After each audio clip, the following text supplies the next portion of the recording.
Hey everyone, Aaron here. Welcome back to another anime review. Today we look at the anime movie known as Hal.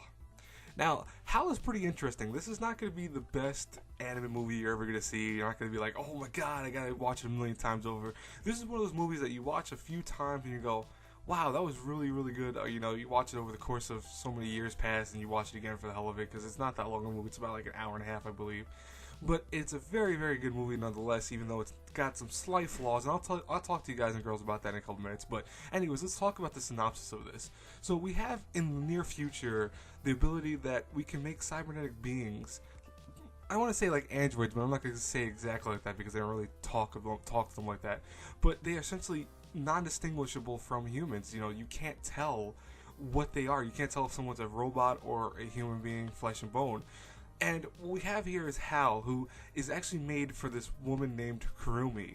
And Kurumi and Hal used to be an item together. They used to live with one another until Hal was actually killed in a plane accident, we believe.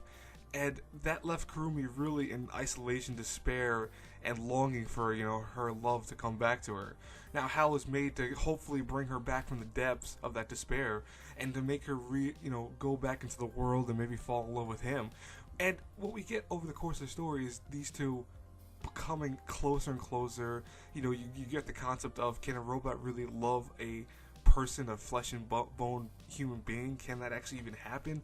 We get these questions answered. This is where kind of the cliche element comes into play because it's been done before in both anime and other forms of medium, but it's still a very great movie for that one concept. Now, the issues I have with Hal, though, are just a few. This is what keeps it from perfection.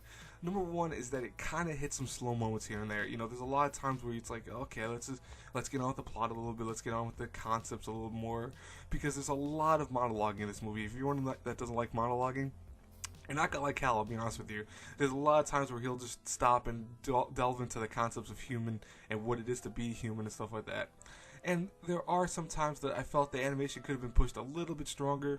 It wasn't that it was bad by any means. It's actually very good, but it could have been pushed a little further here and there. It's sometimes like, it's not bad. And then other times it's amazing, and you're like, wow, that's awesome. So that was kind of weird for me. I mean, I know that's probably my own issue, so I'm not going to say that's going to take away from the score overall, but that's just one issue I had with it. And the voice acting is actually pretty good. I've only seen this in Japanese dub. I don't know if there's an English dub for it. I presume there's not. But, or maybe there is, because I think this came out not that long ago on Blu-ray, actually, in the States, so there might be an English dub for it, but I'm not 100% sure. But I did like the Japanese dub for this. I thought it was very, very well done. I had no issues with anyone in the cast, and the subtitles were perfect when I saw it. Now, honestly, because it hits these kind of slow moments, it makes it where it kind of takes you out of the experience a little bit. I would have preferred more Kurumi and Hal being together rather than them being separated. I understood that Kurumi didn't want anything to do with Hal at first, and over the course of the movie she does want to be with him because he is a kind of replacement for her lost love. But I wish they would have focused that a little bit more. I did think that the ending, kind of the twist of the whole story, was really, really well done. It's one of those twists that you won't see coming even if you try to figure it out. It caught me by surprise, and I'm usually pretty good with finding out like twists and kind of, I knew that's going to happen, or I know that's about to happen. I actually was caught off guard by it, so I think it was very well done for that reason.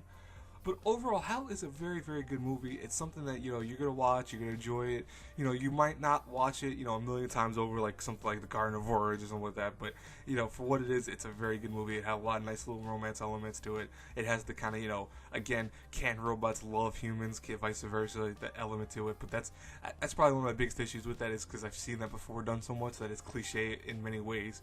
But it still is very well done, that movie. And like I said, the animation is very solid all around. It has some ups and down moments here and there, but it's not a big deal. Overall, if I had to review Hal, the movie, A through F, I have to give it a solid A-. It's a great movie. It's one of those movies you'll enjoy it. Like I said before, you'll really get into it.